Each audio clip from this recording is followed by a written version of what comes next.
We all rely on farmers and ranchers, but farming is riskier than other businesses out there. Crop insurance helps farmers manage their risk. With crop insurance, farmers put skin in the game by paying premiums and shouldering deductibles. That keeps taxpayers from having to pick up the whole bill every time disaster strikes. Today, about 90% of U.S. farmland is insured, providing $100 billion in protection to more than 130 different kinds of crops. It's a testament to the program's success. Thank you for joining us for our Agri-Pulse Washington Week in Review. I'm Spencer Chase, joined as always by Agri-Pulse Senior Editor Phil Brasher, discussing the week that was, agriculturally speaking, in Washington, D.C. And we thought last week was busy. This week turned out to be a doozy of its own. Really kind of a back-heavy week as well. Recording this here on a Thursday evening. And earlier today, we saw some new rules on a SNAP rule. We saw new rules on biotech disclosure. And we saw President Donald Trump at the White House, surrounded by a number of agricultural lawmakers and other various stakeholders, sign the 2018 Farm Bill. And it was kind of we were talking before we pressed record here. This week was really kind of a culmination of the entirety of what we've been covering this year, really. And the Farm Bill, obviously, a big part or the biggest part of that. Yeah. Actually, a very big year in terms of agriculture policy.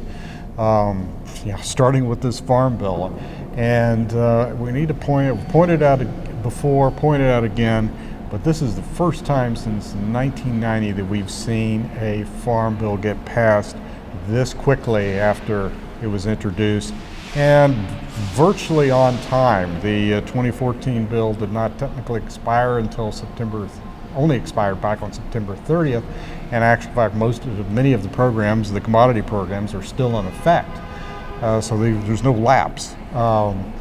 So quite an achievement for Congress in terms of getting that done as timely as they did, and now it's signed into law. Yep, a presidential signature is typically something that'll do that. But something that was not included in this 2018 Farm Bill was addressed by the administration today as they came out with a proposed rule, officially earlier this morning, came out with a proposed rule addressing able-bodied adults without dependents, the ABOD population, and state waivers that allow that population to receive benefits longer than the 3 months in 3 years requirements that the department has placed on there. And Phil, this is obviously, as well or better than anyone else in this town or in this country, that this was a hotly contested policy debate within the Farm Bill.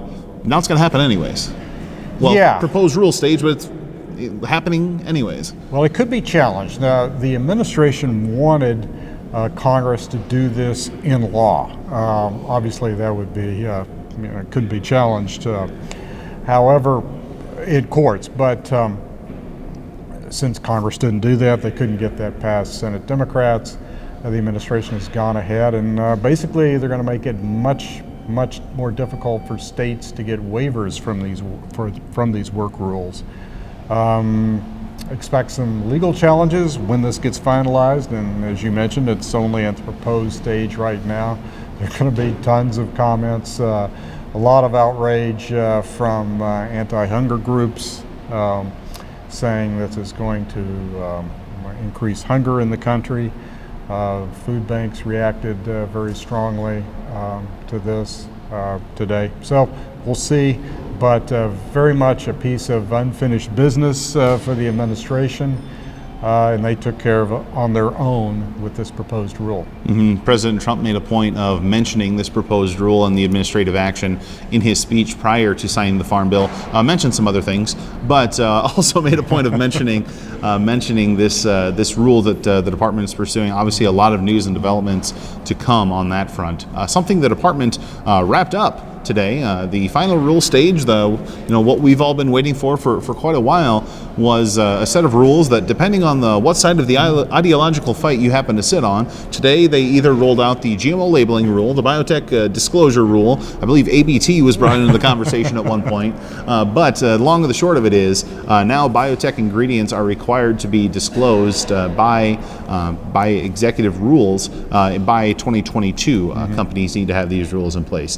Phil, for the most part, Congress and what USDA had looks fairly similar, and looks also fairly similar to the proposal that we saw from USDA earlier this year. Right. Well, our viewers will probably remember back in 2016 when the states were just starting to put in place their own GMO labeling laws, or passed them. Vermont actually, their law actually took effect back in July of 2016. That put a fire under Congress. They passed this law that preempted the state labeling requirements and set some pretty clear requirements for disclosure, not necessarily on the labels themselves, but disclosure of biotech ingredients in foods to be in effect nationally. They left a little bit of discretion to USDA, so the final rule was that came out today was important in that respect. One of the things that I think was most important to the industry is USDA made clear that highly refined ingredients like corn oil, soybean oil, or sugar would not be required to be disclosed if the DNA of the biotech crop can't be detected in it. That was one of the major issues when Congress was developing this. I think it's safe to say that certainly members of the Senate Agriculture Committee who wrote this law, that was their intent, certainly on the Republican side, I know that. And that's the way the rule came out. So we have some certainty on that one, and really that's kind of the culmination of a couple of year effort, but also something we've been watching for all year. And really a number of things that we've been watching all year have come to fruition here, pretty much in the month of December. Within the last month, it's been a really busy time for us. Not only did we see the Farm Bill finalization, the SNAP rule, and the biotech rule that we saw this week, but we also saw finalization of the Waters of the U.S. rule, or excuse me, a proposal thereof last week. We saw passage of the Farm Bill. We earlier in the month, kind of toward the late end of November, we saw the signing of the U.S.-Mexico-Canada agreement, the USMCA, that was the update to the North American Free Trade Agreement. I don't know if you can see the bottom of our shoes. They're barely there. We've been very busy. There's just been, Phil, there's just been a lot going on this year. It is. Elections will do that too. Yeah. That's certainly. I forgot to mention the election. Well, that's certainly, we had a Republican House that's had a lot of unfinished business to do. That had something to do with this Farm Bill getting done as timely as it did, because Republicans knew they were losing control of the House and they weren't going to get anything better than they were going to get now. So that had something to do with it. But there's a lot on the agenda, and a lot of it starting. Some of this is still to be finished later. The Waters of the U.S. rule still has to be finalized, and it's almost certainly going to be challenged in the courts. The biotech rule is now final. The SNAP rule that we talked about, still work on that. And certainly the president's trade policy, a lot of developments to come on that as well. Yeah. And the USMCA, as you mentioned, still needs to be approved by Congress. So don't cancel your subscriptions, please. We still have a lot of news to bring you. 2019 is going to be a big year. Yeah, going to be a very big year, because toward the tail end of that year, it's going to start to get election season again here here in town. And not only will we have a congressional and Senate elections, we'll also have a presidential election to tell you about, and to keep an eye on it from the vision of farm policy as well. Exactly, and we have some new folks in charge over in the House. A whole bunch of new Democratic chairmen of committees and subcommittees, and a lot of them will have something to say about food and agriculture policy, and how for example, USDA is run. I think there'll be some pushback on the administration on some issues. So it's a new day. It's going to be a new day in 2019 in many respects. So this is likely going to be the last time you see Phil and I on camera in 2018. When we return in 2019, Phil will have grown a beard and I will have adopted a Texas accent. You won't be able to tell us apart. But before we do let you go, we do want to... Pretty sure that won't happen. Well, one of those two will. But before we let you go, we do want to at least acknowledge something that's been going on here in Washington this week. That, of course, being the fight over government funding. Where things sit right now, at time of recording, is that there is nothing, no sense of agreement. The Senate has passed a bill, the House has not. Negotiations remain ongoing at this point.